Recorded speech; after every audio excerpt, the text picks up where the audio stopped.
നമുക്കറിയാം. സഭയിലെ വ്യക്തികളുടെ മുഖം അറിയാം.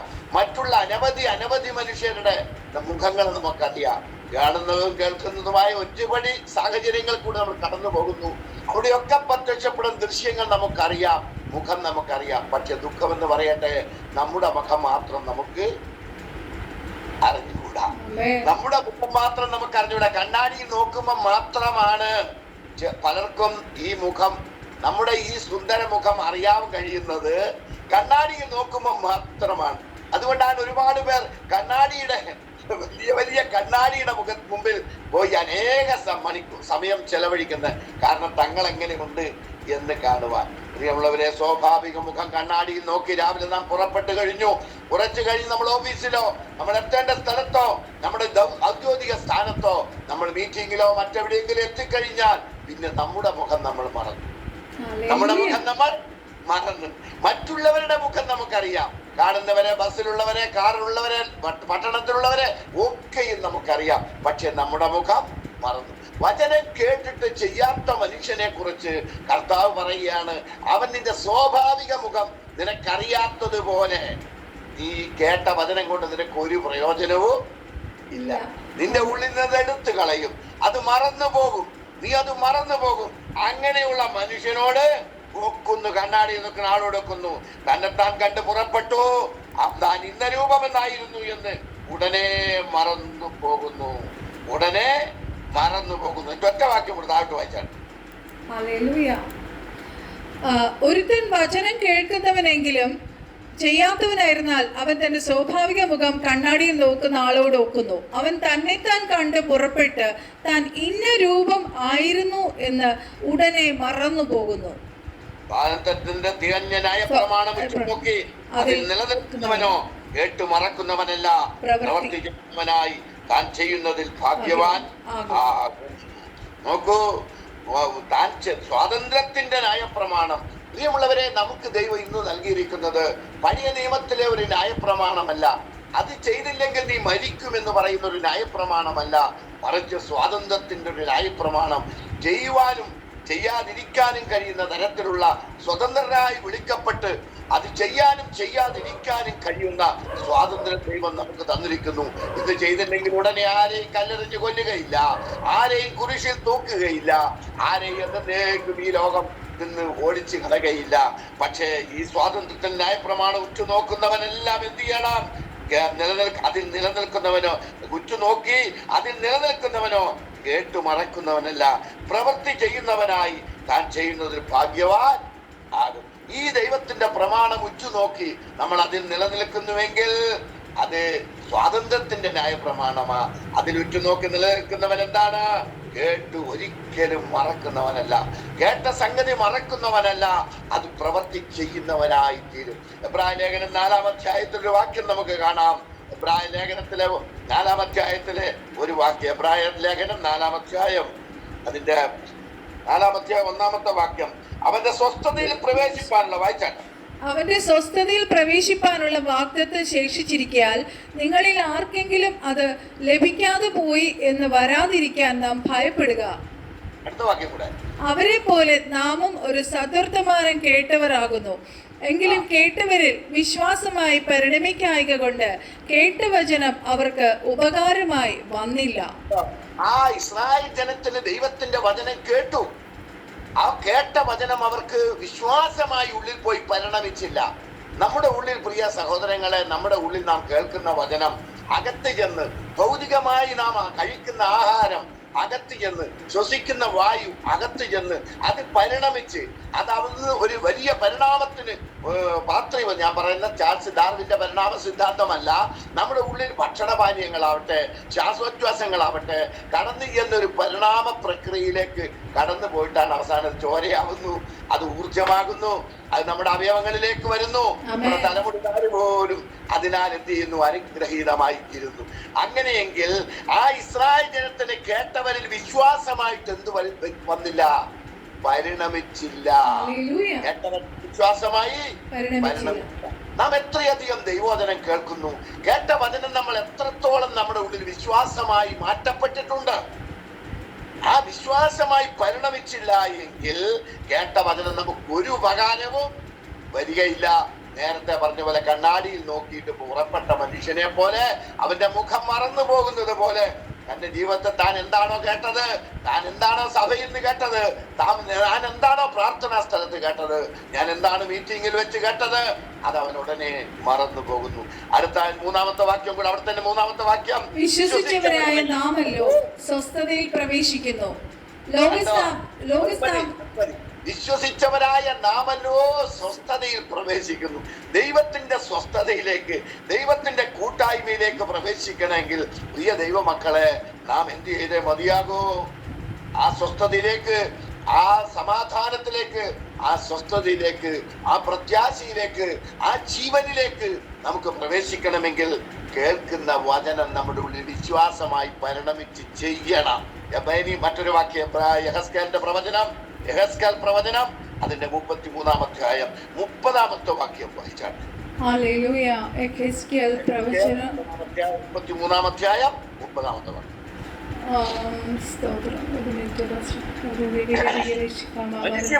നിന്റെ സ്വജാതിക്കാർ മതിലുകൾ കരികത്തും വാതിൽക്കലും വെച്ച് നിന്നെ കുറിച്ച് സംഭാഷിച്ചു.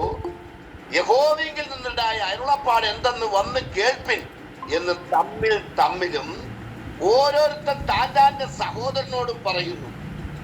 യെഹെസ്കേലിനോട് ദൈവം പറയുകയാണ്, മനുഷ്യപുത്ര, നിന്നെ കുറിച്ച് ഈ നാട്ടുകാർ, യഹൂദന്മാർ, ഇസ്രായേൽ ജനം എന്താ പറയുന്നത്? നോക്കൂ, മനുഷ്യപുത്ര, നിന്റെ സ്വജാതിക്കാർ മതിലുകൾ കരികത്തു നിന്നും വീട്ടുവാതിൽക്കലും വെച്ച് നിന്നെ കുറിച്ച് സംഭാഷിച്ചു. നമ്മുടെ ഇടയിൽ ഒരു പ്രവാചകനുണ്ട്. ആ പ്രവാചകന്റെ അവൻ യഹോവയിൽ നിന്നുണ്ടായ അരുളപ്പാട് എന്തെന്ന് വന്ന് കേൾപ്പിൻ എന്ന് തമ്മിലോ ഓരോരുത്തർ തന്റെ സഹോദരൻ പറഞ്ഞു. നമ്മൾ തമ്മിൽ പറയുക, ഇതാ ഇന്നൊരു മീറ്റിംഗ് ഉണ്ട്, ഇന്ന് നമുക്കൊരു കൂട്ടായ്മയുണ്ട്, നമുക്കൊരു പ്രവാചകനുണ്ട്, അവനിൽ നിന്ന് യഹോവയുടെ അരുളപ്പാട് എന്തെന്ന് നമുക്ക് പോയി കേൾക്കാം.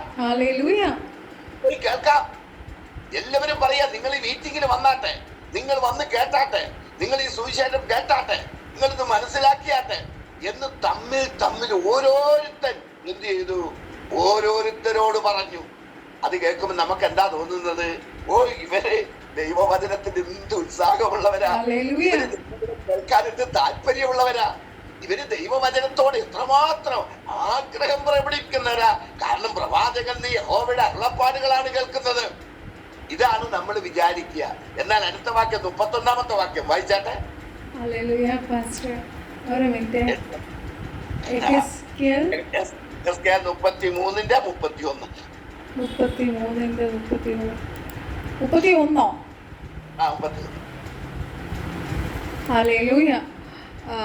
സംഘം കൂടി വരുന്നത് പോലെ, അതല്ലേ പാസ്റ്റർ? സംഘം കൂടി വരുന്നത് പോലെ അവർ നിന്റെ അടുക്കൽ വന്നു, എന്റെ ജനമായിട്ട് നിന്റെ മുമ്പിൽ ഇരുന്നു, നിന്റെ വചനങ്ങളെ കേൾക്കുന്നു. മതി, സംഘം അവിടുന്ന് വിട്ടു കളയരുത്. സംഘം കൂടി വരുന്നത് പോലെ അവർ നിന്റെ അടുക്കൽ വന്നു, എന്റെ ജനമായിട്ട് നിന്റെ മുമ്പിൽ ഇരുന്നു. പ്രിയമുള്ളവരെ, നാം ചിന്തിക്കേണ്ടതാണ്. നാം ദൈവത്തിന്റെ ജനമാണെന്ന് അഭിമാനിച്ച്, ദൈവസന്നിധിയിലാണ് ചെല്ലുന്നതെന്ന് അഭിമാനിച്ച് സംഘം കൂടി വരുന്ന പോലെ നാം വണ്ടിയിലും മറ്റു വിധത്തിലും കാൽനടയായും ഏതെല്ലാം വിധത്തിൽ നമ്മളൊരു മീറ്റിംഗ് സ്ഥലത്തേക്ക് ചെല്ലുന്നു. സംഘം കൂടി വരുന്ന പോലെ നിന്റെ അടുക്കൽ വന്ന് എന്റെ ജനമായിട്ട് നിന്റെ മുമ്പിൽ ഇരുന്നു. ആരായിട്ടാണ് ഇരിക്കുന്നത്? ദൈവത്തിന്റെ ജനം. ഇന്ന് ലോകത്തിൽ അനവധി സ്ഥലത്തും മീറ്റിംഗുകൾ നടക്കുന്നു, അനവധി ക്രൂസേഡുകൾ നടക്കുന്നു, വലിയ വലിയ യോഗങ്ങൾ നടക്കുന്നു, മിറക്കിൾ ക്രൂസേഡുകൾ നടക്കുന്നു, പലതും നടക്കുന്നു. എന്നിട്ട് എന്ത് ചെയ്യുന്നു? അവർ എന്റെ ജനമായിട്ട് നിന്റെ മുമ്പിലിരുന്നു, നിന്റെ വചനങ്ങളെ കേൾക്കുന്നു. ആ പ്രവാചകനായ യെഹെസ്കേലിന്റെ വചനങ്ങളെ അവർ കേൾക്കുന്നു. ദൈവാത്മാവ് പറയുകയാണ്, സംഘം കൂടി വരുന്ന പോലെ അവർ സംഘടിതമായി വന്ന് നിന്റെ മുമ്പിലിരുന്ന് എന്റെ ജനമായിട്ടാണ്, എന്റെ ജനമാണെന്നാണ് അവർ അഭിമാനിക്കുന്നത്, എന്റെ ജനമാണെന്ന് പറഞ്ഞുകൊണ്ട് അവർ നിന്റെ മുമ്പിൽ. എന്നിട്ട് എന്ത് ചെയ്യുന്നു? അടുത്ത വാക്യം വായിച്ചാൽ, എന്നാൽ അവർ അവയെ ചെയ്യുന്നില്ല. മതി, അവർ ചെയ്യുന്നില്ല. നോക്കളെ, അവർ കേൾക്കുന്നത് മാത്രമേ ഉള്ളൂ, ചെയ്യുന്നില്ല. നമ്മൾ ആദ്യം വായിച്ച വചനം പോലെ നിങ്ങൾ വചനം കേൾക്കുന്നവർ മാത്രമായി ഇരുന്ന് അത് ചെയ്യുന്നവരായിരിക്കാതെ നിങ്ങളെ ചെയ്യുന്നവരായിരിക്കും. ഇവിടെ യെഹെസ്കേലിനോട് ഇസ്രായേൽ ജനത്തോട് ദൈവം പറയുകയാണ്, എന്താണ് അവർ ചെയ്യുന്നില്ല? അവർ ഈ വചനങ്ങളെല്ലാം വളരെ താല്പര്യത്തോടെ കേൾക്കുകയാ. കണ്ടാൽ ആരും പറയത്തില്ല ഇവർ ദൈവത്തിന്റെ ജനമല്ലെന്ന്, ആരും പറയത്തില്ല. എല്ലാവരും പറയും ഇവര് ദൈവത്തിന്റെ ജനമാണ്. പക്ഷേ അവരെന്ത് ചെയ്യുന്നില്ല? ദൈവം നോക്കുമ്പോൾ അവർ കേൾക്കുന്നതേ ഉള്ളൂ, അവർ അനുസരിക്കുന്നില്ല. ഇതുകൊണ്ടാ ശമൂവേലിന്റെ പുസ്തകം 15-ാം അധ്യായത്തിലെ വാക്യം എടുക്കണ്ട, ഇങ്ങനെ പറയുന്നു, അനുസരണം യാഗത്തേക്കാൾ നല്ലത്, ശ്രദ്ധിക്കുന്ന ഭേദസ്സിനേക്കാളും നല്ലത്, മത്സരമാവിചാര ദോഷം പോലെയും ശാഠ്യം വിദ്യാപൂജയും വിഗ്രഹാരാധന പോലെയും ആകുന്നു. പ്രിയമുള്ളവരെ, ദൈവവചനം കേട്ട് അനുസരിക്കുന്നില്ല എങ്കിൽ അനുസരണം യാഗത്തെക്കാളും നല്ലത്, ശ്രദ്ധിക്കുന്നത് മുട്ടാടുകളുടെ മേധസ്സിനേക്കാൾ നല്ലത്. തിരിഞ്ഞ് ആ കേട്ടതിന്റെ നേരെ ഓപ്പോസിറ്റ് സഞ്ചരിക്കുമ്പോഴോ മത്സരം, ആവിചാര, ഗൂഢോത്രം ചെയ്യുക. നമ്മൾ പറയും മറ്റുള്ളവർ നമുക്ക് ഗൂഢോത്രം ചെയ്തെന്ന്. അയ്യോ, പലരും പലയിടത്തും എന്നാൽ ഇപ്പൊ പറയുന്ന വാക്കിതാ, ആ പ്രവാചകൻ പറഞ്ഞു, ഈ പ്രവാചകൻ പറഞ്ഞു, എന്താ പറഞ്ഞു. ഈയിടെ ഞാൻ തെക്ക് ഭാഗത്ത് പോയപ്പോ അടുത്തിരുന്ന സീറ്റിൽ നിന്ന് ഒരപ്പച്ചനോട് പറയുക, മോനെ ഞങ്ങൾക്ക് കൈവശം തന്നിരിക്കുക, ഞങ്ങൾക്ക് ദോഷം ചെയ്തിരിക്കുക.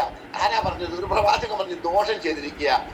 ഞാൻ നിങ്ങളോട് പറയട്ടെ, ഞാൻ ചോദിച്ചു എങ്ങനെയാ ദോഷം ചെയ്തത്? അപ്പൊ പറഞ്ഞു ഞങ്ങളുടെ കിണറ്റിൽ വെള്ളം കിട്ടാതിരിക്കാൻ കൈവശം തന്നിരിക്കുക. ഞാനൊരു ഹൈന്ദവ കുടുംബത്തിൽ ജനിച്ചു വളർന്ന ഈ വക കാര്യങ്ങൾ ചെയ്തും കണ്ടും കേട്ടും അറിഞ്ഞും ഉള്ളവനായിരിക്ക കൊണ്ട് ഞാൻ നിങ്ങളോട് പറയട്ടെ, കൈവശം തന്ന കിണറ്റിൽ വെള്ളം കിട്ടാതെ ഒന്നും ആവത്തില്ല. കൈവശവും കാലുവശവും ഒന്നുമല്ല പ്രിയമുള്ളവരെ. ഇന്ന് അനേകർ ചതിക്കപ്പെടുകയാണ്. എന്നാൽ നിങ്ങൾ എനിക്ക് കൈവശം തരൂ, ഞാൻ നിങ്ങളോട് പറയാം, ആ വിചാരം യാക്കോബിന് പറ്റുകയില്ല, ഇസ്രായേലിന് ഫലിക്കുകയില്ല. ഇത് പറയുന്നതിന് പകരം അവര് അങ്ങനെ ചെയ്തിരിക്കുന്നു, ദോഷം ചെയ്തിരിക്കുന്നു. പ്രിയമുള്ളവരെ, നമുക്ക് ദോഷം ചെയ്യുവാൻ നമുക്ക് മാത്രമേ കഴിയൂ. ഒരു പിശാചിനും കഴിയില്ല, ഒരു ശത്രുവിനും കഴിയില്ല.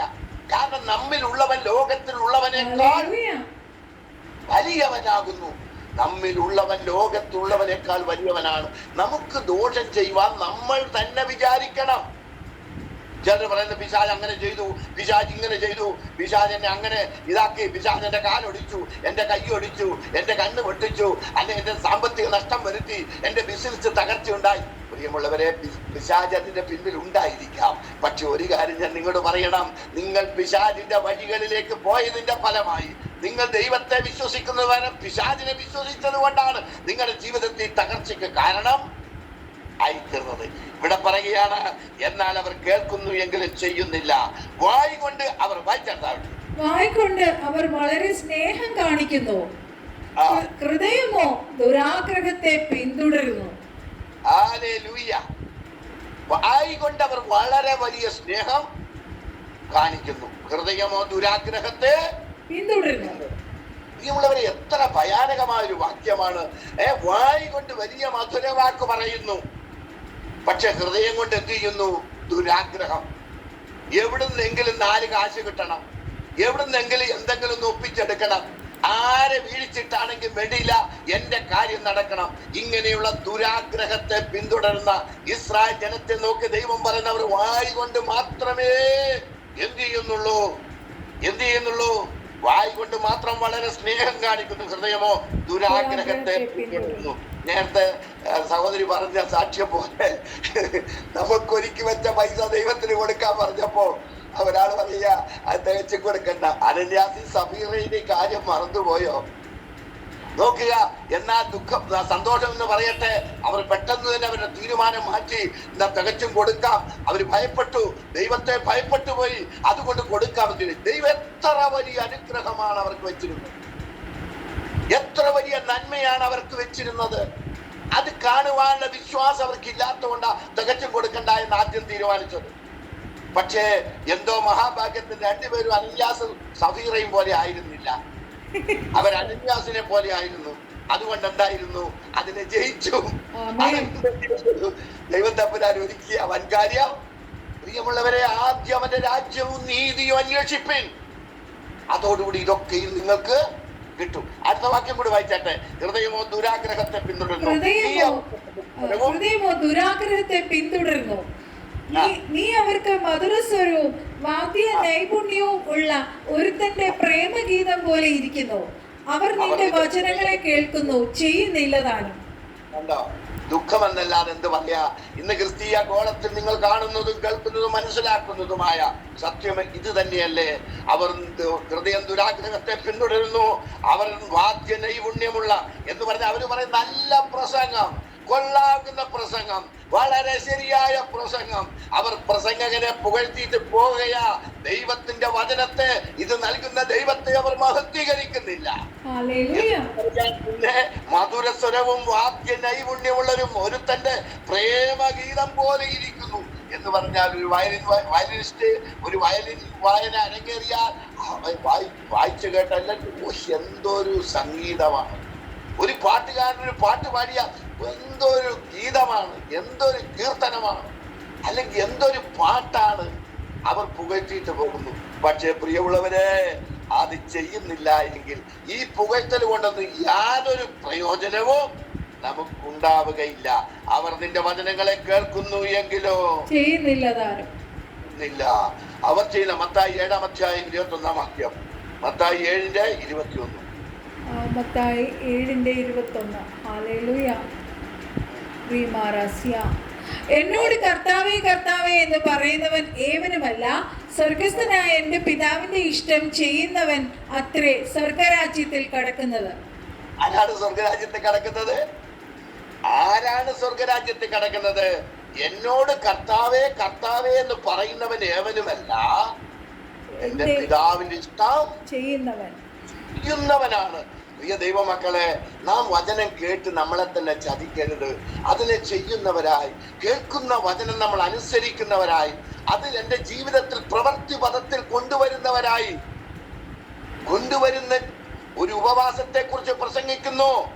പക്ഷെ അത് നമ്മുടെ ജീവിതത്തിൽ ചെയ്യുന്നില്ലെങ്കിൽ എന്താ കാര്യം? നന്മ ചെയ്യണമെന്ന് പ്രസംഗിക്കുന്നു, അത് കേട്ടിട്ട് നന്മ ചെയ്യുവാൻ നാം ഒരുങ്ങുന്നില്ലെങ്കിലോ? സഹായിക്കണമെന്ന് നാം കേൾക്കുന്നു, പക്ഷെ നാം സഹായിക്കുന്നില്ലെങ്കിലോ? പ്രാർത്ഥിക്കണമെന്ന് നാം കേൾക്കുന്നു, പ്രാർത്ഥന ഒരു പ്രവൃത്തിയാണ്, പ്രാർത്ഥിക്കുന്നില്ലെങ്കിലോ? പ്രിയമുള്ളവരെ, ജീവിതം ക്രമപ്പെടുത്തണമെന്ന് നാം കേൾക്കുന്നു, നാം അത് ചെയ്യുന്നില്ലെങ്കിലോ?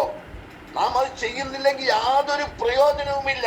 അതുകൊണ്ട് പറയാണ്, എന്നോട് കർത്താവേ കർത്താവേ എന്ന് പറയുന്നവൻ ഏവനുമല്ല, എന്റെ സ്വർഗസ്ഥ പിതാവിന്റെ ഇഷ്ടം ചെയ്യുന്നവൻ അത്രേ ദൈവരാജ്യത്തിൽ കടക്കുന്നത്. മത്തായി 7:24 കൂടെ വായിച്ചാട്ടെ. ഹല്ലേലൂയ. 7:26. എന്റെ ഈ വചനങ്ങളെ കേട്ട് ചെയ്യാത്തവൻ ഒക്കെ മണലിന്മേൽ വീട് പണിത മനുഷ്യനോട് തുല്യനാകുന്നു. ഇതല്ല 24. ആകയാൽ എന്റെ ഈ വചനങ്ങളെ കേട്ട് ചെയ്യുന്നവനൊക്കെ പാറമേൽ വീട് പണിത ബുദ്ധിയുള്ള മനുഷ്യനോട് തുല്യനാകുന്നു. എന്റെ വചനങ്ങളെ കേട്ട് ചെയ്യുന്നവൻ എങ്ങനെയുള്ളവനാണ്? പാറമേൽ വീട് പണിത ബുദ്ധിയുള്ള മനുഷ്യനാണ്. എന്ന് പറഞ്ഞാൽ പ്രതിസന്ധി വന്നാലും, പ്രതികൂലങ്ങൾ വന്നാലും, എതിർപ്പ് വന്നാലും, രോഗം വന്നാലും, കഷ്ടം വന്നാലും, ഭീഷണി വന്നാലും, അവനെ ആക്രമിച്ചാലും, അവനെ അടിച്ചാലും, കൊന്നാലും, അവന്റെ ജീവിതത്തിൽ എന്തെല്ലാം സംഭവിച്ചാലും അവന്റെ പ്രാണൻ ഉള്ളിടത്തോളം കാലം എന്താ പറഞ്ഞിരിക്കുന്നത്? ആകയാൽ എന്റെ വചനങ്ങളെ കേട്ട് ചെയ്യുന്നവൻ പാറമേൽ വീട് പണിത ബുദ്ധിയുള്ള മനുഷ്യനോട് തുല്യനാണ്. പ്രിയ ദൈവമക്കളെ, ഇന്ന് പലരും പറയും, അവരങ്ങനെ ചെയ്തു, ഇവരിങ്ങനെ ചെയ്തു, മറ്റുള്ളവർ ഇങ്ങനെ ചെയ്തു, അയ്യോ എനിക്ക് കഷ്ടമാണ്, എനിക്ക് ശോധനയാണ്, എനിക്ക് ബുദ്ധിമുട്ടാണ്, അവരങ്ങനെ ചെയ്തോണ്ടാ ഞാൻ ഇങ്ങനെ ആയിപ്പോയത്. ഇതൊന്നും നിന്റെ ന്യായീകരണമല്ല. ഇതൊന്നും ന്യായീകരണം. അടുത്ത വാക്യം 24-25 വാക്യം. എന്റെ ഈ വചനങ്ങളെ കേട്ട് ചെയ്യുന്നവനൊക്കെ പാറമേൽ വീട് പണിത ബുദ്ധിയുള്ള മനുഷ്യനോട് തുല്യനാകുന്നു. വൻമഴ ചൊരിഞ്ഞു, നദികൾ പൊങ്ങി, കാറ്റടിച്ചു, ആ വീട്ടിന്മേൽ അലച്ചു, അത് പാറമേൽ അടിസ്ഥാനമുള്ളതാകയാൽ വീണില്ല. ഈ ദൈവമക്കളെ, പ്രതിസന്ധികൾ നമ്മുടെ ജീവിതത്തിലുണ്ട്, ക്രൂശിന്റെ അനുഭവം ജീവിതത്തിലുണ്ട്, കഷ്ടതയുടെ അനുഭവം ജീവിതത്തിലുണ്ട്, പ്രയാസങ്ങളും ബുദ്ധിമുട്ടുകളും ജീവിതത്തിലുണ്ട്. കാറ്റും കോളും വരും, വൻമഴ നമ്മുടെ ജീവിതത്തിൽ ചൊരിയും, കാറ്റ് അടിക്കും, വെള്ളം പൊങ്ങും, അത് നമ്മുടെ നേരെ തന്നെ അലയ്ക്കും. നിങ്ങളോട് ആര് പറഞ്ഞു നിങ്ങൾക്ക് കഷ്ടതയില്ലെന്ന്? വിഷമവും കഷ്ടതയും പ്രയാസവും ബുദ്ധിമുട്ടും ഒക്കെ നമ്മുടെ നേരെ അലയ്ക്കും. പക്ഷേ അത് പാറമേൽ അടിസ്ഥാനമുള്ളതാകിയാൽ ഒരിക്കലും വീണുപോയില്ല. യഥാർത്ഥ ക്രിസ്തീയ ജീവിതം കിടക്കുന്നത് പ്രയാസങ്ങളും പ്രതിസന്ധികളും പരീക്ഷകളും അതിജീവിച്ച യാക്കോബിൻ ലേഖനത്തിൽ ഇങ്ങനെ പറഞ്ഞു, പരീക്ഷ സഹിക്കുന്ന മനുഷ്യൻ ഭാഗ്യവാൻ, അവൻ കൊള്ളാകുന്നവനായി തെളിഞ്ഞ ശേഷം ജീവകിരീടം പ്രാപിക്കും. പരീക്ഷയ്ക്കായി നിങ്ങൾക്ക് സംഭവിച്ചിരിക്കുന്ന അഗ്നിശോധനയെങ്കിൽ ഒരു അപൂർവ കാര്യം വന്നുകൂടി എന്ന് വെച്ച് അതിശയിച്ചു പോകരുത്. ഇതൊക്കെയും സഹിക്കുന്നതിന് നാം അവന്റെ ജീവിതത്തോട് പങ്കാളികളായി. അപ്പോൾ 4 കാര്യങ്ങളാണ് അവിടെ കാണുന്നത്. വൻമഴ ചൊരിഞ്ഞു, നദികൾ പൊങ്ങി, കാറ്റ് അടിച്ചു, ആ വീട്ടിന്മേൽ അലച്ചു, നമ്മുടെ ജീവിതത്തിന്മേൽ അലച്ചു. അത് പാറമേൽ അടിസ്ഥാനമുള്ളതാകി അത് വീണില്ല. വാക്യം 26. എന്റെ ഈ വചനങ്ങളെ കേട്ട് ചെയ്യാത്തവനൊക്കെ മണലിന്മേൽ വീട് പണിത മനുഷ്യനോട് തുല്യനാകുന്നു. വചനങ്ങളെ കേട്ട് ചെയ്യാത്തവൻ ആദ്യത്തെ വെള്ളം വരുമ്പോ തന്നെ എന്ത് ചെയ്യും? എല്ലാം അങ്ങ് തകർത്ത് അങ്ങ് പോകും. എന്നിട്ട് പറഞ്ഞു, വലിയ വെള്ളപ്പൊക്കം ഉണ്ടായതാ, വലിയ കാറ്റടിച്ചതാ, അത് എന്റെ ജീവിതത്തിന്റെ നേരെ തന്നെയാ വന്നത്. പിന്നെ എന്താ വിചാരിച്ചത്? ക്രിസ്തീയ ജീവിതം നമ്മൾ ആരും വിചാരിക്കുന്ന പോലെ നിലാവുള്ള രാത്രിയിൽ നീലത്തടാകത്തിൽ വഞ്ചി തുഴഞ്ഞ് ചെറിയ ഗാനങ്ങൾ, ലളിത ഗാനങ്ങൾ പാടിപ്പോകുന്നതല്ല ക്രിസ്തീയ ജീവിതം. ക്രിസ്തീയ ജീവിതം പ്രതിസന്ധികളും പ്രതികൂലങ്ങളും ഉള്ളതാണ്. നിങ്ങളെ പഴിക്കുകയും ദുഷിക്കുകയും നിന്ദിക്കുകയും എല്ലാ തിന്മയും കളവായി പറയുകയും ചെയ്യുമ്പോൾ നിങ്ങൾ ഭാഗ്യവാന്മാർ. നിങ്ങൾക്ക് മുമ്പേ ഉണ്ടായിരുന്ന പ്രവാചകന്മാരെ അവർ അങ്ങനെ തന്നെ ഉപദ്രവിച്ചു. അങ്ങനെയെങ്കിൽ നിങ്ങൾ ഇങ്ങനെയൊക്കെ സംഭവിക്കാൻ സന്തോഷിച്ചു തുള്ളാനാ പറഞ്ഞ്. ഈ 39 വർഷത്തെ ജീവിതപാതയിൽ അരക്ക് താഴെ തളർന്നു പോയ ഒരു മനുഷ്യനായിട്ട് എന്റെ ജീവിതത്തിൽ അനവധി പോരാട്ടങ്ങളും പരീക്ഷകളും എതിർപ്പുകളും പ്രതിസന്ധികളും പ്രതികൂലങ്ങളും കഷ്ടങ്ങളും ബുദ്ധിമുട്ടുകളും വേദനകളും ഭാരങ്ങളും ബുദ്ധിമുട്ടുകളും രോഗവും ഓപ്പറേഷനുകളും ഒക്കെ വന്നിട്ടുണ്ട്. പക്ഷെ അതൊക്കെയും കർത്താവ് പറഞ്ഞിരിക്കുന്ന യെശയ്യാവ് 44 പറഞ്ഞിരിക്കുന്നത്, വെള്ളത്തിൽ കൂടി കടക്കുമ്പോൾ അവ നിന്റെ മീതെ തീയിൽ കൂടി നടന്നാൽ നീ വെന്തു പോകയില്ല, ദഹിപ്പിക്കുകയുമില്ല. നിന്റെ രക്ഷകൻ ഇസ്രായേലിന്റെ ഭയപ്പെടേണ്ട, ഞാൻ നിന്നോട് കൂടെയുണ്ടെന്നും ഭ്രമിച്ചു നോക്കേണ്ട, ഞാൻ നിന്റെ ദൈവമാണെന്നും ഞാൻ നിന്നെ ശക്തീകരിക്കുമെന്നും ഞാൻ നിന്നെ സഹായിക്കുമെന്നും ഞാൻ നിന്നെ താങ്ങുമെന്നും നിന്നോട് എതിർക്കുന്നവർ നാസ്തിത്വവും ഇല്ലായ്മയും പോലെയായിരിക്കുമെന്നും ഞാൻ പല്ലേറിയതും ശക്തിയേറിയതുമായ നദിവണ്ടിയാക്കി തീർക്കുമെന്നും നീ പർവ്വതങ്ങളെ പൊടിക്കുമെന്നും അത് കാറ്റത്ത് പറപ്പിച്ചു കൊണ്ട് പോകുമെന്നും അതെ ഇസ്രായേലിന്റെ പരിശുദ്ധൻ അരുളി ചെയ്തിരിക്കുന്നു. അതിന് ചെയ്യേണ്ട മറ്റൊന്നുമല്ല, ദൈവവചനം കേട്ട് ചെയ്യണം. അവിടെ 26 താഴെ വായിച്ച ഈ വചനങ്ങളെ കേട്ട് ചെയ്യാത്തവൻ ഒക്കെയും കടലിന്മേൽ വീട് പണിത മനുഷ്യനോട് തുല്യനാകുന്നു. വൻമഴ ചൊരിഞ്ഞു. വാക്യം 27. വൻമഴ ചൊരിഞ്ഞു, നദികൾ പൊങ്ങി, കാറ്റടിച്ചു, ആ വീട്ടിന്മേൽ അലച്ചു, അത് വീണു, അതിന്റെ വീഴ്ച വലിയതായിരുന്നു. കേട്ടോ, ഈ പ്രതിസന്ധികളിൽ വീണു പോകുന്നവരായിട്ടാണ് ഇന്ന് അനേക ക്രിസ്തീയ വിശ്വാസികൾ തുടരുന്നത്. പ്രതികൂലങ്ങളിലും പ്രതിസന്ധികളിലും വീണു പോകാനല്ല. യേശു പറഞ്ഞു, ലോകത്ത് നിങ്ങൾ കഷ്ടമുണ്ട്, എങ്കിലും ധൈര്യപ്പെടുവിൻ, ഞാൻ ലോകത്തെ ജയിച്ചിരിക്കുന്നു. അതെ, ലോകത്തെ ജയിച്ചവനാണ് നമ്മുടെ രക്ഷകൻ. നമ്മളെ രക്ഷാനായകനായ യേശു ലോകത്തെയും പാപത്തെയും പിശാചിനെയും ജയിച്ചവനാണ്. അവൻ പരസ്യമായ കാഴ്ചയാക്കിയവനാ. സാത്താനെ വേഗത്തിൽ നിങ്ങളെ കാൽക്കീഴെ തകർത്ത് കളയുന്നവനാണ്. വെറുതെ അല്ല, സാത്താന്റെ പ്രവൃത്തികൾ അഴിപ്പാൻ തന്നെ ദൈവപുത്രൻ പ്രത്യക്ഷനായി എന്ന് വായിക്കുന്നുവെങ്കിൽ ഇതാ യഥാർത്ഥ ബുദ്ധിയുള്ള ബുദ്ധിമാന്മാരായ വചനം കേട്ട് ചെയ്യുന്നവൻ അവൻ എന്ത് ചെയ്യും? അവൻ ഒരിക്കലും വീണു പോകയില്ല. അല്ലാത്തവനോ അത് വീണു, അതിന്റെ വീഴ്ച വലിയതായിരുന്നു. നോക്കാം, ലൂക്കോസ് 6:46 വാക്യം. ലൂക്കോസ് 6:46. Hallelujah, hallelujah, hallelujah. നിങ്ങൾ എന്നെ കർത്താവേ കർത്താവേ എന്ന് വിളിക്കുകയും ഞാൻ പറയുന്നത് ചെയ്യാതിരിക്കുകയും ചെയ്യുന്നത് എന്ത്? കർത്താവ് ചോദിക്കുകയാണ്, നിങ്ങൾ എന്നെ കർത്താവേ കർത്താവേ നിരന്തരം വിളിച്ചുകൊണ്ടിരിക്കുന്നുണ്ടല്ലോ, പക്ഷെ നിങ്ങൾ ഞാൻ പറയുന്നത് നിങ്ങൾ എന്താ അനുസരിക്കാത്തത്? ഞാൻ പറയുന്നത് നിങ്ങൾ എന്താ ചെയ്യാത്തത്? നിങ്ങൾ നോക്കിയാട്ടെ, 33 വർഷക്കാലം കടന്നു പോയപ്പോൾ അതിന്റെ അവസാനത്തെ 3.5 കൊല്ലം ശിഷ്യഗണം കൂടെ ചേർന്നു. യേശു ഒരു ചവിട്ടത്തടിക്കുന്നത് മറ്റേ തിരിച്ചു കാണിക്കണമെന്ന് പറഞ്ഞു. ഗത്സമന തോട്ടത്തിൽ വെച്ച് യേശുവിനെയും ശിഷ്യന്മാരെ അറസ്റ്റ് ചെയ്യുമെന്ന് കണ്ടപ്പോൾ പത്രോസ് ഒരു ചോദ്യം ചോദിച്ചു, കർത്താവെ വെട്ടണമോ? വാനെടുത്ത് വെട്ടണമോ? Yes or no? പറയുന്നതിന് മുമ്പേ അവൻ വെട്ടിക്കഴിഞ്ഞു. മഹാപുരോഹിതന്റെ ദാസന്റെ കാത് അറുത്ത് കളഞ്ഞു. അവൻ തല വെട്ടിച്ചതാ. അവൻ തല കഴുത്ത് വെട്ടിച്ചില്ലായിരുന്നു എങ്കിൽ അവന്റെ തല പിളർന്നു പോയനെ. പത്രോസ് ആഞ്ഞു വെട്ടി. കർത്താവ് പറഞ്ഞു, വാൾ എടുക്കുന്നവൻ വാളാലെ നശിച്ചു പോകും, വാൾ ഉറയിലിടുക. എന്താ 3.5 കൊല്ലം യേശു പഠിപ്പിച്ചത്? ശത്രുക്കളെ സ്നേഹിപ്പിൻ, ഉപദ്രവിക്കുന്നവർക്ക് പ്രാർത്ഥിപ്പിൻ, തിന്മ ചെയ്യുന്നവർക്ക് നന്മ ചെയ്യുവിൻ, ശപിക്കാതെ അനുഗ്രഹിപ്പിൻ, നിന്റെ പുതപ്പെടുക്കുന്നതിന് വസ്ത്രവും തടുക്കരുത്, വായ്പ വാങ്ങാൻ ഇച്ഛിക്കുന്നതിന് ഒഴിഞ്ഞു കളയരുത് എന്ന് പറഞ്ഞ കർത്താവ് പറയുന്നത്, സ്വർഗസ്ഥ പിതാവിന് നിങ്ങൾ പുത്രിമാരായി തീരേണ്ടത് തന്നെ എന്ന് പറഞ്ഞിരിക്കെ 3.5 കൊല്ലം കേട്ടിട്ടും പത്രോസ് ചെയ്തതെന്താ? മറ്റൊരു തല വെട്ടിപ്പിളർന്നേനെ, കർത്താവിന് കുറെ കൂടെ ഭാരമാക്കിയേനെ. കർത്താവ് പറഞ്ഞു, ഇത്രയ്ക്കുണ്ട്, ഇനി കയ്യൊന്ന് അയക്കുവിൻ.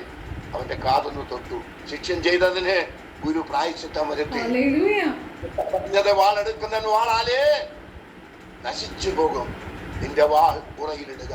പ്രിയമുള്ളവരെ, ഇന്ന് ലോകം ഈ ഒരൊറ്റ വാക്യം അനുസരിച്ചിരിക്കുന്നെങ്കിൽ, വാളെടുക്കാതിരുന്നെങ്കിൽ ലോകത്തിലെ യുദ്ധമെല്ലാം അവസാനിച്ചു പോയേനെ, ലോകത്തിലെ കലഹമെല്ലാം അവസാനിച്ചു പോയേനെ, ലോകത്തിലെ ഡിവേഴ്സുകൾ തികച്ചും അവസാനിച്ചു പോയേനെ, ലോകത്തിലെ കുടുംബ കലഹങ്ങൾ തികച്ചും അവസാനിച്ചു പോയേനെ. പക്ഷെ എല്ലാവരും വാളെടുക്കുന്നു.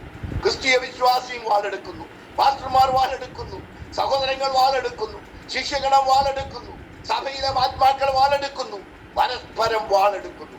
ഫലമോ, വാളെടുത്തവൻ വാളാലേ നശിച്ചു പോകുന്നു. ഇതാ നോക്കൂ, വായ്പ വിളിക്കുകയും ചെയ്യുന്നത് പറയുകയും ചെയ്യുന്നത് എന്ത്? എന്റെ അടുക്കൽ വരുന്ന എന്റെ വചനം കേട്ട് ചെയ്യുന്നവനല്ല ഇന്നവനോട് തുല്യം ഞാൻ കാണിച്ചു തരാം. കർത്താവ് ഇവിടെ എടുത്ത് പറഞ്ഞിരിക്കുന്ന താഴെ നമ്മൾ മത്തായില് വായിച്ച എന്താണ്?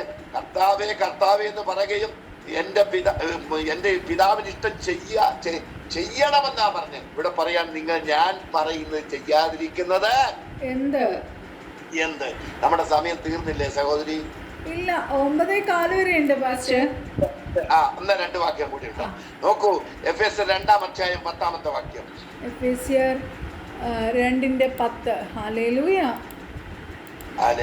നാം അവന്റെ കൈപ്പണിയായി സൽപ്രവൃത്തികൾക്കായിട്ട് ക്രിസ്തു യേശുവിൽ സൃഷ്ടിക്കപ്പെട്ടവരാകുന്നു. മതി പറയുന്ന വാക്യം. അനേകർ പറയുന്ന ഒരു വാക്യം നമുക്ക് എല്ലാവർക്കും അറിയാം. അതിന് തൊട്ട് മേലെ പറഞ്ഞിരിക്കുന്ന വാക്യം, കൃപയാലല്ലോ നിങ്ങൾ വിശ്വാസം മൂലം രക്ഷിക്കപ്പെട്ടിരിക്കുന്നത്, അതിന് നിങ്ങൾ കാരണമല്ല, ദൈവത്തിന്റെ ദാനമത്രയാകുന്നു, ആരും പ്രശംസിക്കാൻ പ്രവർത്തികളും കാരണമല്ല. നാം അവന്റെ കൈപ്പണിയായി സൽപ്രവർത്തികൾക്കായിട്ട് ക്രിസ്തു യേശു സൃഷ്ടിക്കപ്പെട്ടവരാ. നാം പലപ്പോഴും പറയും കൈപ്പണി സൽപ്രവർത്തികളെല്ലാം കറപുരണ്ട തുണി പോലെ. ഇന്നത്തെ വിശ്വാസ സമൂഹത്തിന്റെ ഗതികേട് ഇതാണ്. സൽപ്രവർത്തികളെല്ലാം കറപുരണ്ട തുണി പോലെ എന്ന് പറയും. അതുകൊണ്ട് ആരും സൽപ്രവർത്തികൾ ചെയ്യുകയില്ല. എന്നാൽ ദൈവത്തിന്റെ ആത്മാവ് എനിക്ക് സത്യം വെളിപ്പെടുത്തി കഴിഞ്ഞപ്പോൾ ഞാൻ ദൈവത്തോട് ചോദിച്ചു, കർത്താവേ, എന്നിട്ട് പറഞ്ഞു, മോനെ, അതിന്റെ തൊട്ട് താഴെ വായിച്ചു നോക്കൂ, എന്നിട്ട് പറയുകയാണ്, ദൈവത്തിന്റെ ദാനം അത്രയാകുന്നു, ആരും പ്രശംസിക്കാൻ പ്രവർത്തികളും കാരണമല്ല, നാം അവന്റെ കൈപ്പണിയായി സൽപ്രവർത്തികൾക്കായിട്ട് ക്രിസ്തു യേശുവിൽ സൃഷ്ടിക്കപ്പെട്ടവരാ. പ്രിയമുള്ളവരെ, സൽപ്രവർത്തികൾ കൊണ്ടല്ല നാം രക്ഷിക്കപ്പെടുന്നത്. സൽപ്രവർത്തി കൊണ്ട് ആരും രക്ഷിക്കപ്പെടുകയുമില്ല. എന്നാൽ രക്ഷിക്കപ്പെടുന്നത് എന്തിനാണെന്ന് അറിയാമോ? എന്തിനാണ് രക്ഷിക്കപ്പെടുന്നത്? എന്തിനാണ് സൃഷ്ടിക്കപ്പെടുന്നത്? ഒരുവൻ ക്രിസ്തുവിലായാൽ പഴയത് കഴിഞ്ഞുപോയി, ഇതാ പുതുതായി തീർന്നിരിക്കുന്നു. പുതിയതായി സൃഷ്ടിക്കപ്പെട്ടിരിക്കുന്നത് എന്തിനാ? സൽപ്രവർത്തികൾക്കായിട്ടാണ്. പ്രിയ ദൈവമക്കളെ, നമ്മളാൽ ആവോളം സകല മനുഷ്യരോടും സമാധാനമായിരിപ്പിൻ. സഹോദരന്മാർക്ക്, വിശേഷാൽ സഹോദരന്മാർക്ക്, സകല മനുഷ്യർക്കും നന്മ ചെയ്യുവാനാണ് ഈ ഭൂമിയിൽ ക്രിസ്തുവിന്റെ പ്രതിനിധികളായി, ക്രിസ്തുവിൻ മക്കളായി ദൈവം നമ്പുരാൻ നമ്മളെ ഭൂമിയിൽ നിർത്തിയിരിക്കുകയാണ്. ഇനിയൊന്ന്, യാക്കോബിന്റെ ലേഖനം 2-14 വാക്യം. യാക്കോബിന്റെ ലേഖനത്തെ ആദ്യം വായിച്ച ഭാഗത്തേക്ക് വീണ്ടും വന്നാട്ടെ.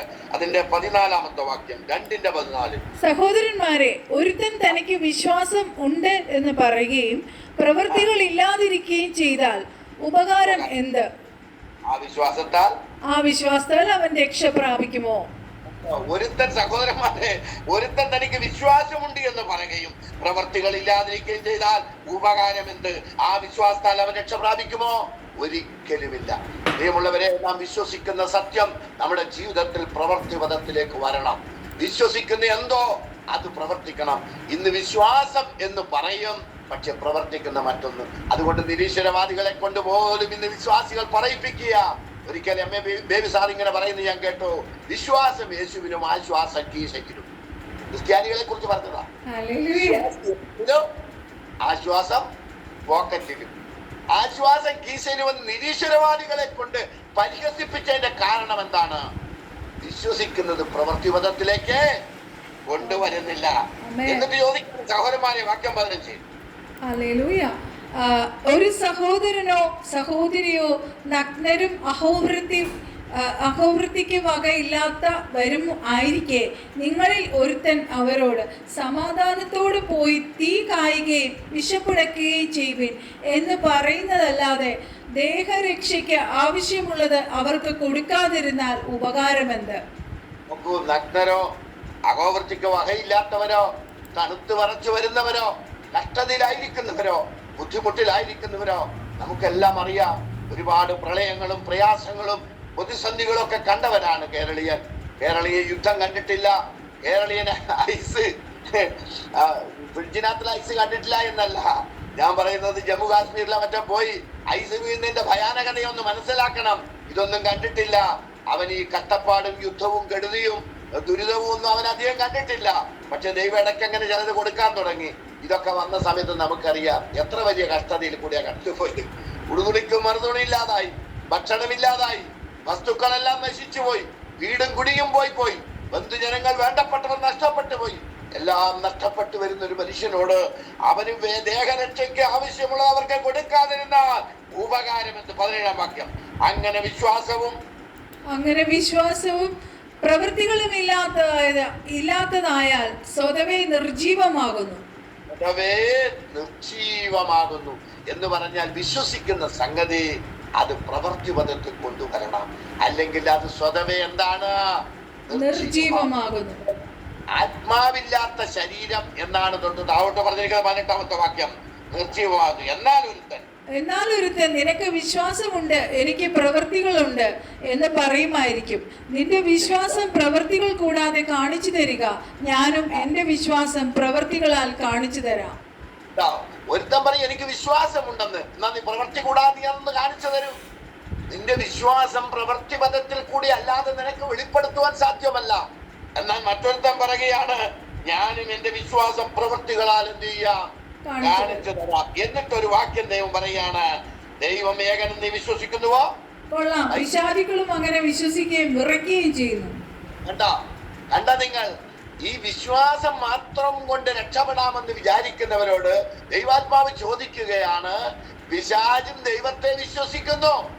നമ്മളെക്കാളെല്ലാം ദൈവം ഏകനാണെന്നും ദൈവം ഉണ്ടെന്നും ദൈവം വലിയവനാണെന്നും അവൻ ഉന്നതനാണെന്നും അവൻ സർവത്തിനും മിത വാഴുന്നവനാണെന്നും സർവശക്തനാണെന്നും എല്ലാം പിശാചിനറിയാം. പക്ഷെ അവൻ ഒരിക്കലും ദൈവത്തിന്റെ കൽപ്പനകൾ എന്ത് ചെയ്യുന്നില്ല? അനുസരിക്കുന്നില്ല. അവൻ ഒരിക്കലും ദൈവത്തിന്റെ കൽപ്പനകൾ അനുസരിക്കുന്നില്ല. അതുകൊണ്ടാണ് അവൻ ദൈവം ഉണ്ടെന്ന് വിശ്വസിക്കുന്നു. നല്ലത് തന്നെ. ദൈവം ഏകന് നീയും വിശ്വസിച്ചോളൂ, നല്ലത് തന്നെ. പക്ഷേ അവൻ വിറയ്ക്കുകയും കൂടെ ചെയ്യുന്നു. നമ്മളാരും വിറയ്ക്കുന്നില്ല. പക്ഷെ പിശാചി ദൈവത്തിന്റെ മുമ്പിൽ എത്തും എന്തായി തീരും? വിറയ്ക്കുക. നമുക്ക് വിറയില്ല, നമുക്ക് ഭയമില്ല. ഇപ്പോൾ തീരെ വിറയില്ല, ഭയമില്ല. എന്നാൽ പിശാചി വിറയ്ക്കുക. ഞങ്ങളുടെ നാട്ടിൽ ചൊല്ലുണ്ട്, എലിക്ക് വിറയ്ക്കുന്നത് പോലെ എന്ന് പറഞ്ഞ പോലെ ശത്രുക്കളെ കണ്ട എലി വിറയ്ക്കുന്നത് പോലെ വിറയ്ക്കുകയാ. പക്ഷേ അവൻ ഒരിക്കലും എന്നിട്ട് പറയാൻ വിശ്വസിക്കുകയും വിറക്കുകയും ചെയ്യുന്നു. വ്യർത്ഥ മനുഷ്യ 20-ാം വാക്യം. വ്യർത്ഥ മനുഷ്യ, പ്രവൃത്തിയില്ലാത്ത വിശ്വാസം നിഷ്ഫലമെന്ന് ഗ്രഹിപ്പാൻ നിനക്ക് മനസ്സുണ്ടോ? വ്യർത്ഥ മനുഷ്യ, നീ വെറുതെ ആയിപ്പോകും നിന്റെ ജീവിതം. നീ പ്രവൃത്തിയില്ലാത്ത വിശ്വാസം നിഷ്ഫലമാണ്. ഒരു ഫലമില്ലാത്ത വൃക്ഷം പോലെയാ. ഒരു മാവിന്റെ മുകളിൽ തുടർമാനമായി ഫലം പുറപ്പെടുവിക്കുന്നില്ലെങ്കിൽ ആ മാവിനെ കൊണ്ട് വല്ല പ്രയോജനമുണ്ടോ? ഒരു മാവിന്റെ മുകളിലോ മറ്റു വസ്തുക്കൾ മറ്റു സസ്യങ്ങളുടെ മേലോ നിങ്ങളൊരു ഫലത്തിന് വേണ്ടി നട്ടതിന്റെ മേൽ ഫലമില്ലെങ്കിൽ വ്യർത്ഥ മനുഷ്യ, നീ പ്രവൃത്തിയില്ലാത്ത വിശ്വാസം നിഷ്ഫലമെന്ന് ഗ്രഹിക്കാൻ നിനക്ക് മനസ്സുണ്ടോ? നമ്മുടെ പിതാവായ അബ്രഹാം തന്റെ മകനെ ഇസാക്കിനെ യാഗപീഠത്തിന്മേൽ അർപ്പിച്ചിട്ട് പ്രവൃത്തിയാലല്ലയോ നീതീകരിക്കപ്പെട്ടത്? അബ്രഹാം ദൈവത്തെ വിശ്വസിച്ചു, അത് നീതിയായി കണക്കിട്ടു എന്ന് റോമാലേഖനം പറയുന്നു. എന്നാൽ അബ്രഹാം ദൈവത്തെ വിശ്വസിച്ചിട്ട് അങ്ങ് പോവുകയല്ല. തന്റെ മകനെ യാഗമർപ്പിക്കാൻ പറഞ്ഞപ്പോൾ ഒരു പിതാവിനും കഴിയാത്ത കാര്യം നിങ്ങൾ ചിന്തിച്ചു നോക്കും, ഒരു കുടുംബത്തിൽ ആ പിതാവ് ആ ഭാര്യയോട് പറഞ്ഞെന്ന് വിചാരിച്ചോ. ഇപ്പൊ നമ്മളെ മോനെയാണ് ഇങ്ങനെ അർപ്പിക്കാൻ വേണ്ടി കൊണ്ടുപോകുന്ന വിചാരിച്ചോ. ഭർത്താവിനോട് ദൈവാത്മാവ് അരുളപ്പാട് ചോദിച്ചു. നമ്മളോട് പറയാതിരുന്ന പറഞ്ഞില്ലെങ്കിൽ വീട്ടിലുണ്ടാകുന്ന ഭൂകമ്പം എത്ര വലുതായിരിക്കും. എന്നാൽ അബ്രഹാം ബുദ്ധിയോടെ പെരുമാറി. ഭാര്യ സമ്മതിക്കയില്ലെന്ന് ദൈവത്തിന് അബ്രഹാമിന് നന്നായിട്ട് അറിയാം. പണ്ട് കുട്ടി ഉണ്ടാകുമെന്ന് പറഞ്ഞപ്പോഴേ അവള് ചിരിച്ചത് അബ്രഹാമിന് അറിയാം. അവളോട് പറഞ്ഞില്ല. എന്നിട്ട് എന്ത് ചെയ്തു? തീപ്പന്തമെടുത്തു, വിറകെടുത്തു, വൃത്യന്മാരും കഴുതപ്പുറത്ത് കയറി മോരിയ മലയിലേക്ക് യാത്രയായി. അവിടെ എത്താറായപ്പോ ഇസ്ഹാക്കിന്റെ വായിൽ നിന്നൊരു ചോദ്യം. അപ്പാ നിക്കപ്പാ, ചോദിക്കട്ടെ. ആ മോൻ ഒരുപാട് യാഗം അർപ്പിക്കുന്ന കണ്ടിട്ടുണ്ട് ഈ പ്രായത്തിനിടയ്ക്ക് തന്നെ. പറഞ്ഞു, അപ്പാ തീയുണ്ട്, വിറകുണ്ട്, യാഗപീഠത്തിലെ മൃഗം എവിടെയപ്പാ? ഏത് പിതാവിനാ ഇത് കേട്ടിട്ട് സഹിക്കാൻ പറ്റുക? എന്നെ കേൾക്കുന്ന ഏതെങ്കിലും പിതാക്കന്മാരെ ഞാൻ നിങ്ങൾ ചോദിക്കട്ടെ, നിങ്ങളുടെ മക്കൾ ഇങ്ങനെ ചോദിച്ചെങ്കിൽ നിങ്ങൾ അപ്പാടെ മടങ്ങിപ്പോരുകയില്ലായിരുന്നോ? നിങ്ങൾക്ക് ആ മോനെ കൊണ്ട് യാഗം അർപ്പിക്കാൻ കഴിയുമായിരുന്നോ? ആ അബ്രഹാമിന്റെ വിശ്വാസം കണ്ടോ? ദൈവം നോക്കിക്കൊള്ളും മകനെ, നോക്കിക്കൊള്ളും. ദൈവം ഒരു കാര്യം ഏൽപ്പിക്കുന്നെങ്കിൽ പ്രിയമുള്ളവരെ, ദൈവം നോക്കിക്കൊള്ളും. എന്നോട് പലപ്പോഴും ദൈവം പറഞ്ഞിട്ടുണ്ട്. ദൈവം തമ്പുരാൻ ഒരു ചില്ലറ പൈസ പണ്ട് കുറെ വർഷങ്ങൾക്ക് മുമ്പാ ഒരിക്കൽ 5000 രൂപ തന്നിട്ട് 5000 രൂപ ദൈവം തമ്പുരാൻ എന്റെ മോന് വേണ്ടി തന്നു. വേണ്ടി ഒരാളിൽ നിന്ന് തന്നു. 2000 രൂപ തന്നിട്ട് പ്രാർത്ഥനയിൽ ആരാധന നടന്നുകൊണ്ടിരിക്കുമ്പോൾ ദൈവാത്മാവ് പറയാ, അത് കോളേജിൽ പഠിക്കുന്ന ഒരു പയ്യനുണ്ട് ഞങ്ങളുടെ സഭയിലുണ്ടായിരുന്നു. അന്ന് പയ്യന് ഉച്ച കഴിഞ്ഞാൽ പയ്യന് കൊടുക്കണം ആ പൈസ. ഞാൻ ഇന്നലെ നിന്റെ കയ്യിൽ തന്ന എന്റെ മകന്റെ ക്ലാസ്സിലെ കാര്യങ്ങൾക്ക് വേണ്ടി സ്കൂള് തുറക്കുമ്പോൾ യൂണിഫോമും പുസ്തകങ്ങളൊക്കെ വാങ്ങാൻ വേണ്ടി ഒരാൾ ഏൽപ്പിച്ചതാ. ആ പൈസ ദൈവാത്മാവ് പറയുകയാണ്, നീ ഇന്നയാൾ കൊടുക്കുന്നു. ഞാൻ പ്രാർത്ഥന കഴിഞ്ഞപ്പോ ആ കൊച്ചിന്റെ കയ്യിലെടുത്തു, ആ മോന്റെ കയ്യിലെടുത്ത് കൊടുത്തു. നിങ്ങൾക്കറിയാമോ, അന്ന് വൈകുന്നേരം ഒരു അത്ഭുതം ദൈവം ചെയ്തു, ഒരു മഹാത്ഭുതം ചെയ്തു. എന്റെ മകൻ ഒരിക്കലും സാധ്യമല്ലാത്ത വിധം. അല്ലെ എന്റെ മകനെ അന്ന് വൈകുന്നേരം ഞാൻ പ്രാർത്ഥിച്ചു കൊണ്ടിരിക്കുമ്പോൾ ആ കുട്ടിയുടെ കൈവശം ഒരു കത്തൊരാൾ കൊടുത്തയക്കുന്നു, പൊട്ടിക്കാതെ. ആ കത്ത് പൊട്ടിച്ചപ്പോൾ ഇങ്ങനെ എഴുതിയിരിക്കുന്നു, താങ്കളുടെ മകൻ എത്രയിൽ പഠിക്കുന്നു എനിക്കറിയില്ല, ഈ വർഷത്തെ അവന്റെ അഡ്മിഷന് വേണ്ടി അവൻ എത്ര പുസ്തകം വേണം, എത്ര ചെലവ് വരും, യൂണിഫോമിന്റെ കാര്യം എല്ലാം എഴുതിയിട്ട് പറഞ്ഞു അതിന് എത്ര ചെലവ് വരും എന്ന് അറിയിക്കുക. ഒരാൾ നിങ്ങളുടെ കുഞ്ഞിന്റെ കാര്യം ഏറ്റെടുക്കാൻ തീരുമാനിച്ചു. ദൈവം തമ്പുരാൻ പ്രവർത്തിക്കുന്ന ഇങ്ങനെയാണ് പ്രിയമുള്ളവരെ. അന്നേരം നമ്മൾ ചോദിക്കും, അവന്റെ കയ്യിലൊക്കെ കൊടുത്താൽ പോരായിരുന്നോ, പിന്നെ എന്റെ കയ്യിൽ തന്നിട്ട് പിന്നെ ഈ രണ്ടാം പണിയും അതൊന്നും ചോദിക്കാൻ വ്യവസ്ഥ നമുക്കില്ല. പറഞ്ഞത് കേട്ടാ മതി. അവൻ സ്വർഗത്തിലുള്ള ദൈവമാ. അവൻ തനിക്ക് ഇഷ്ടമുള്ളതൊക്കെയും ചെയ്യുവാൻ അധികാരമുള്ളവനാ. പോകണ്ട എന്ന് പറഞ്ഞാൽ പോകണ്ട, അവനെ ശപിക്കണ്ട എന്ന് പറഞ്ഞാൽ ശപിക്കണ്ട, നീ ചെയ്യണ്ട എന്ന് പറഞ്ഞാൽ ചെയ്യണ്ട. പിന്നെ രണ്ടാമത് നീയും കൂടെ ഇവിടെ വന്ന് പാർക്കിന്ന് രാത്രി ഞാൻ ഒന്നുകൂടി ചോദിക്കട്ടെ എന്ന് പറയേണ്ട ആവശ്യമില്ല. പ്രിയ ദൈവമക്കളെ, അബ്രഹാം ഇസ്ഹാക്കിനെ യാഗപീഠത്തിൽ അർപ്പിച്ചിട്ട് പ്രവർത്തിയാലല്ലയോ നീതീകരിക്കപ്പെട്ടത്. കണ്ടോ, അർപ്പിച്ചിട്ട് എന്നാണ് പറയുന്നത്, ഭൂതകാലത്തായിരിക്കുന്നത്. അവനെ കത്തി ഓങ്ങിയപ്പോഴേക്ക് ദൈവം തടഞ്ഞു. പക്ഷേ ദൈവം അതിനെ അബ്രഹാം ഇസ്ഹാക്കിനെ യാഗം അർപ്പിച്ചതായി എണ്ണി. പിതാവാം ദൈവം പുത്രനെ യാഗം അർപ്പിച്ചതുപോലെ അവിടുന്ന് അർപ്പിച്ചു. വാക്യം 22, അവന്റെ പ്രവൃത്തിയോടുകൂടെ വിശ്വാസം വ്യാപരിച്ചു എന്നും പ്രവൃത്തിയാൽ വിശ്വാസം പൂർണ്ണമായി എന്ന് നീ കാണുന്നുവല്ലോ. ദൈവമക്കളെ, നമ്മുടെ വിശ്വാസം പൂർത്തിയാവുന്നത് എവിടുന്നാണ്? പൂർണ്ണതയിലെത്തുന്നത് പ്രവൃത്തിയിലൂടെ. ഏതൊരു വസ്തുവിനും 2 ഭാഗങ്ങളുണ്ട്. ആ 2 ഭാഗങ്ങൾ ഒന്നിച്ച് കൂട്ടിച്ചേർക്കപ്പെടുമ്പോഴാണ് ആ വസ്തു പൂർണ്ണമാകുന്നത്. ഇന്ന് മോട്ടുകളിൽ വാർത്തെടുക്കുന്ന ഏതൊരു വസ്തുവിനെ നിങ്ങൾ നോക്കൂ, അതിനൊക്കെ 2 ഭാഗങ്ങൾ തങ്ങൾ കൂട്ടിച്ചേർക്കുകയാണ്. അതുകൊണ്ട് വിശ്വാസത്തോടുകൂടെ എന്ത് കാണണം? വിശ്വാസത്തോടുകൂടെ പ്രവൃത്തി വ്യാപരിക്കണം. അങ്ങനെ വിശ്വാസം പൂർണ്ണമായി നാം കാണുന്നുവല്ലോ. അബ്രഹാം ദൈവത്തെ വിശ്വസിക്കുകയും അത് അവന് നീതിയായി കണക്കിടുകയും ചെയ്തു എന്നുള്ള തിരുവെഴുത്ത് നിവൃത്തിയായി അവൻ ദൈവത്തിന്റെ സ്നേഹിതൻ എന്ന് പേർ പ്രാപിച്ചു. ഹല്ലേലൂയ. ഇങ്ങനെ വിശ്വാസം പ്രവൃത്തിയിൽ കൂടെ പൂർണ്ണമാക്കണമെന്ന് ദൈവം ആഗ്രഹിക്കുന്നു. അങ്ങനെ മനുഷ്യൻ വെറും വിശ്വാസത്താലല്ല, അങ്ങനെ മനുഷ്യൻ വെറും വിശ്വാസത്താലല്ല പ്രവൃത്തികളാൽ തന്നെ നീതീകരിക്കപ്പെടുന്നു എന്ന് നിങ്ങൾ കാണുന്നു. രാഹാബെന്ന വേശ്യയും ദൂതരെ കൈകൊള്ളുകയും വേറൊരു വഴിയായി പറഞ്ഞയക്കുകയും ചെയ്തതിൽ പ്രവൃത്തികളാലല്ലയോ നീതീകരിക്കപ്പെട്ടത്. ഇങ്ങനെ ഇങ്ങനെ ആത്മാവില്ലാത്ത ശരീരം ആത്മാവില്ലാത്ത ശരീരം നിർജീവമായിരിക്കുന്നത് പോലെ പ്രവൃത്തിയില്ലാത്ത വിശ്വാസവും നിർജീവമാകുന്നു. ഇതിനിയെങ്കിലും ഓർക്കുക എല്ലാവരും. ഇത് കേട്ടവർ നിങ്ങൾ പലപ്പോഴും നമ്മൾ വായിച്ചു പോകാറുണ്ട്. പക്ഷെ ഇതൊരു വെളിപ്പാടായി ദൈവം നിങ്ങൾക്ക് നൽകട്ടെ. പ്രവൃത്തിയില്ലാത്ത വിശ്വാസം ആത്മാവില്ലാത്ത ശരീരം നിർജീവമാണ്. ആത്മാവ് വിട്ടുപോയി കഴിഞ്ഞാൽ നാം പറയുന്നത്, ഒരാൾ മരിച്ചു പോയി കഴിഞ്ഞാൽ നാം പറയുന്നത് അയാൾ മരിച്ചു പോയി. എങ്ങോട്ട് പോയി? ഹല്ലേലൂയ. ബോഡി അവിടെ കിടപ്പുണ്ട്. ഇന്നലെ വരെ കണ്ടോണ്ടിരുന്ന മനുഷ്യൻ അവിടെ കിടപ്പുണ്ട്. നമ്മൾ പറയുന്നത് എന്താണ്? അവൻ മരിച്ചു പോയി. മരിച്ച് പോയി. അയാളവിടെ കിടപ്പില്ലേ? എന്നിട്ട് എന്താ മരിച്ചു പോയെന്ന് പറയുന്നത്? ആത്മാവ് പോയി, പ്രാണനും ആത്മാവും പോയി. ആത്മാവ് പോയി കഴിഞ്ഞാൽ ശരീരത്തിന് എന്താ പറയുന്നത്? ജഡമെന്നാണ് പറയുന്നത്.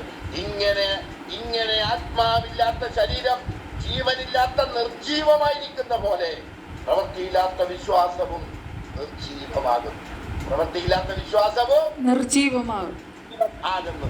പ്രിയ ദൈവമക്കളെ, നമുക്ക് ജീവനുള്ള ദൈവത്തിന്റെ ജീവനുള്ള വിശ്വാസികളായ ജീവനുള്ള മക്കളായി തീരാം. കെടുന്നതിനാലല്ല, കെടാത്തതിനാൽ ജീവനുള്ളതും നിലനിൽക്കുന്നതുമായ ദൈവവചനത്താൽ നാം വീണ്ടും ജനിച്ചിരിക്കുന്നു. നമുക്ക് ഈ വചനങ്ങളാൽ ദൈവം നമ്മെ സഹായിക്കട്ടെ, ശക്തീകരിക്കട്ടെ. രണ്ടു വാക്ക് പ്രാർത്ഥിക്കാം. പരിശുദ്ധനും നീതിമാനുമായി ഞങ്ങളെ സ്വർഗസ്ഥ പിതാവേ, ഈ നിമിഷം നേരം വരെ അവിടുന്ന് ഞങ്ങളെ സൂക്ഷിച്ചുവല്ലോ. ആ കൃപകൾക്കായി ഞങ്ങൾ അങ്ങേ വാഴ്ത്തുന്നു. ഹല്ലേലൂയ. അവിടുന്ന് ബലമേറിയവനും പരിശുദ്ധനുമായ ദൈവം, അവിടുത്തെ സന്നിധിയിൽ വചനം കേട്ട് ചെയ്യുന്നവനായി കർത്താവേ, ഞങ്ങൾ നിന്റെ ദാസനില്ലാതെ ചെകിടനാം, നിന്റെ ദാസനില്ലാതെ കുരുടനാം, അല്ലെ നിന്റെ ദാസനില്ലാതെ ഊമനാം എന്ന് പറഞ്ഞിരിക്കുന്ന പോലെ കർത്താവെ, പലപ്പോഴും ഞങ്ങൾ ഊമനെ പോലെയും കർത്താവെ മൂകനെ പോലെയും കഴിയേണ്ടി വന്നാലും നീതിയുള്ള ദൈവത്തിന്റെ സന്നിധിയിൽ അവിടുത്തെ കൽപ്പനകളെ അനുസരിച്ച് അവിടുത്തെ പ്രവൃത്തി ചെയ്യുന്നവരായി, അവിടുത്തെ വചനം വിശ്വസിച്ചതൊക്കെ ചെയ്യുന്നവരായി ഞങ്ങളെ ഓരോരുത്തരെയും മാറ്റണം. പ്രിയ സഹോദരി ഓർത്ത് പ്രാർത്ഥിക്കുന്നു, നടത്തുന്ന ശുശ്രൂഷയോർത്ത് പ്രാർത്ഥിക്കുന്നു. കേൾവിക്കാരായ എല്ലാ സഹോദരി